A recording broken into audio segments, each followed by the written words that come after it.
Hi කොහොමද? ඉතින් මම අද කියන්න යන්නේ ඔයාලගේ කොණ්ඩේ ඉක්මනට පවාගන්නේ කොහොමද කියන්නේ. ඒ වගේම කොණ්ඩේ දික් කරගන්නේ කොහොමද කියලා.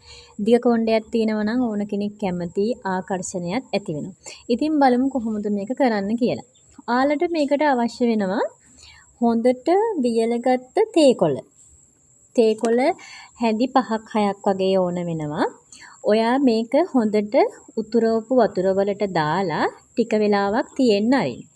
ඊට පස්සේ ඔයාට පුළුවන් ඒක ඒ කහට ටික වෙන භාජනයකට පෙරා ගන්න. ඔයා දාන තේකොළ වල ප්‍රමාණය අනුව පාට වෙනස් වෙන්න පුළුවන්. තද පාටක් වෙනවා නම් ගොඩාක් හොඳයි.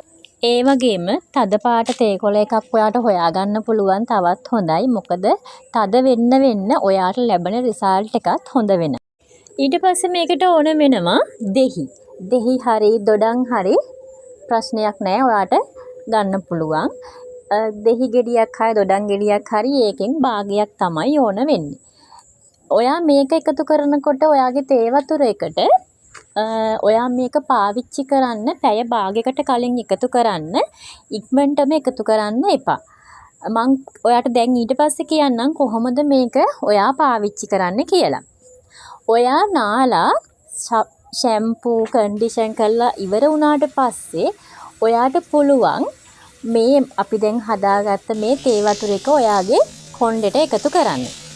ඊට පස්සේ ඔයා මේක ඔයාගේ ඔළුවේ විනාඩි 15ක් විතර තියෙන්න ඇරලා ඔයාට පුළුවන් මේක කලින් වගේම කොණ්ඩේ ඔළුව හොද ගන්න පුළුවන්.